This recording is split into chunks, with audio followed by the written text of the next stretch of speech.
Tensions high across Ukraine tonight. It is currently midnight in that country, but take a look at this video from earlier showing a bombed apartment building. Missiles rained across the nation throughout the day. Stop the war! Stop the war! And this protest among the dozens happening across the nation. This is video from New York City, where a large number of people marched through the streets to protest against Russia.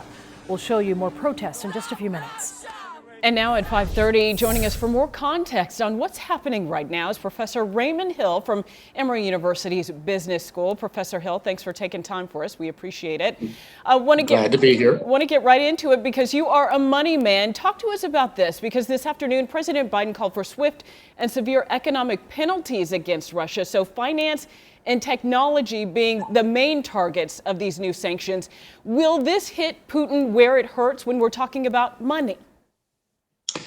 Not excessively. I mean, I think the technology, it's wise to limit the exports of technology to Russia, but that's going to have a long-term effect. That's not going to do anything to Putin in the near term.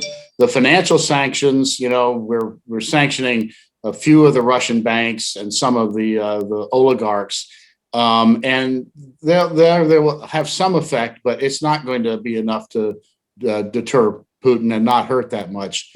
The thing, which the Europeans won't agree to, would be to kick Russia out of a global settlements system called SWIFT, and that would really cause some headaches but the Europeans apparently won't agree to do that. Yeah, because from what I understand, when we heard from President Biden today, SWIFT was not on the table. So is that what you believe would really make an impact here and make Putin really think twice about this? Yeah, I don't think anything's going to make him think twice about it. That would hurt more. Unfortunately, I think the things that would hurt the most are the ones that hurt the Europeans the most too. And that's, stop buying Russian gas, try and limit Russia's ability to sell its oil. Those are the kinds of things that would really make an economic impact on Russia, but they also would hurt Europe very badly.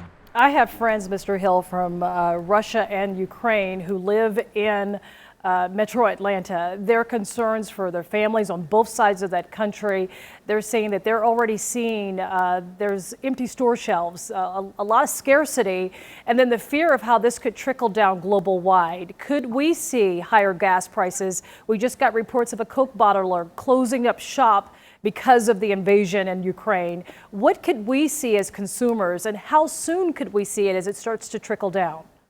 Well, let's separate the short run from the long run. There's nothing in it that's going to empty our shelves. The U.S. is going to be relatively immune from any kind of economic shock.